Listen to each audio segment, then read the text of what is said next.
For most of my life, for sure, and predating my life, the Cardinals have been one of the real dumpster fire organizations in all of the National Football League. This is indisputable fact. Like, the ownership of the Bidwells has done wonders for that organization. They sucked in Chicago, had to get out of the shadow of the Bears, go to St. Louis where they largely sucked. Couple of years there where they didn't totally suck, but still gets lost in the overall quagmire of suck. And then over 30 years ago, they moved to Phoenix.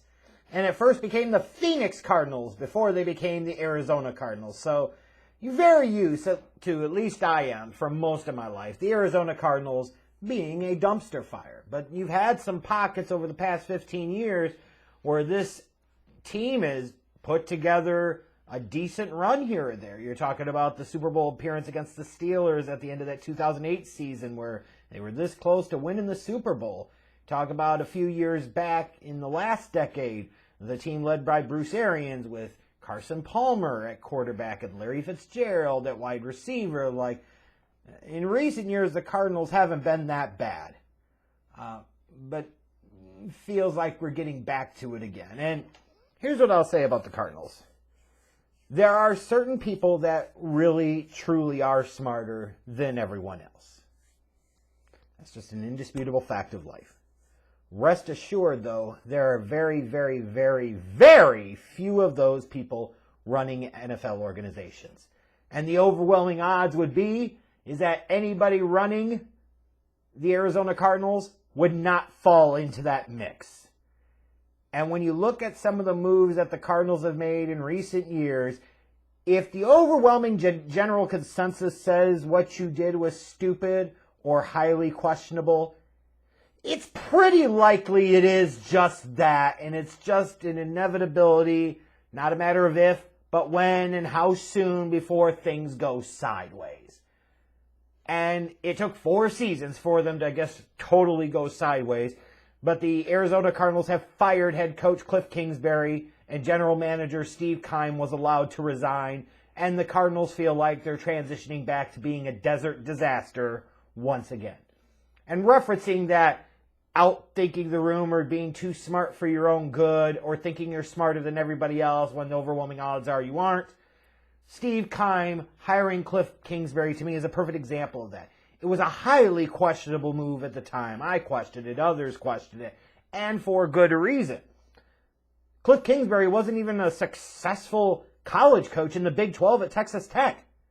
He could barely get above and around 500. But he would magically do better in the NFL? Never mind the fact that the guy, if you remember before the Cardinals hired him, had just taken the offensive coordinator job at USC and was there all of about a month before he quit. And he said, I want to try and get an NFL job. Maybe somebody will be stupid enough to give me one. Well, Steve Keim certainly was.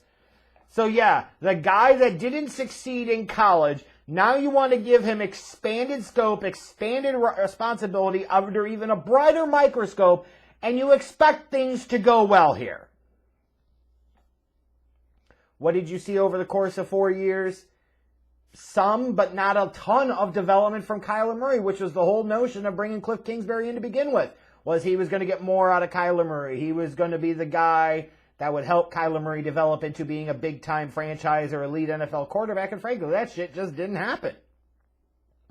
It's not all on Kliff Kingsbury, but it certainly rests on him. He couldn't get that offense past a certain point, and meanwhile, the defense stunk.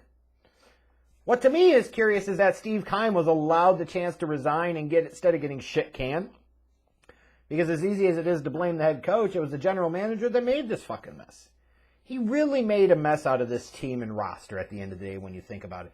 The aforementioned hiring of Kliff Kingsbury, some of the recent draft decisions were interesting. Like 2 years after you take Kyler Murray, you're investing first-round picks on guys that are slated to play linebacker, like Isaiah Simmons and Zaven Collins. That's not how you fucking build the team around your young quarterback. That's really stupid. You can say, well, he made the big trade for DeAndre Hopkins. And even then, how much credit do you get for it? He's the beneficiary of Bob being a fucking idiot in Houston at the time and not even seeking a first-round pick in return for DeAndre Hopkins. But think about it. This is the same Steve Keim that in 2018 traded up from 15 to 10, gave up a third-round pick in the process to move up to draft Josh Rosen, and hired Steve Wilkes, if you remember, all in that offseason, to then a year later has decided he's going to fire Steve Wilkes after a disastrous 1-13 campaign, move on from Josh Rosen, after trading up to get Josh Rosen. 1 year later, he's wanting to draft Kyler Murray, a 5'10" quarterback, with the first overall pick. I mean, for Christ's sakes, like, you could look at Kliff Kingsbury and say, was he doomed to failure by being aligned to a quarterback that wasn't that type of dude? And then you look at the offseason and you say, okay, what did they do? They basically traded away a first-round pick for Marquise Hollywood Brown. He had 709 receiving yards in 12 games this year. That ain't going to get the job done. Way to utilize your first-round pick to help your young quarterback, except it really frickin' didn't. And then, of course, before this past season began, you saw the news of a massive contract extension given to Kyler Murray. An extension, mind you, that doesn't even technically truly begin until 2024. An extension that amounts to 5 years, $230 million, with $189.5 or so million of total guarantees. Dead cap money of over $90 million in 2023, $80 million in 2024. Basically, you're stuck with Kyler Murray for the next few years. Meanwhile, Kyler Murray will be coming off of a torn ACL and may not be ready for the start of 2023. And oh, by the way, here is another example of sometimes if the general consensus says something is really stupid, something really doesn't feel right, it might actually be true. When the news broke out about Kyler Murray getting basically a homework clause in his fucking contract to study film, oh, maybe that's an indication that that's not the guy you want to invest big-time money in for the long term. Steve Keim said, fuck it doesn't matter to me. I'm not going to be here anyways. That's what it feels like. This is a dumpster fire.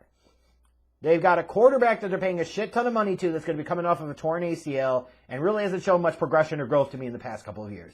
You know, J.J. Watt had one last really good season there in Arizona, but he's retiring now. You got the Cardinals talking about wanting to potentially, reports coming out, talking about trading DeAndre Hopkins. Like, this shit's a freaking mess. Yes, they've got the third overall pick, but they're not going to use it on a quarterback, and we'll see if they'll even be in a position to trade out of that spot. They'll probably draft the best defensive player that they grade on the board because that's exactly what the fucking dumb organization would do in that position.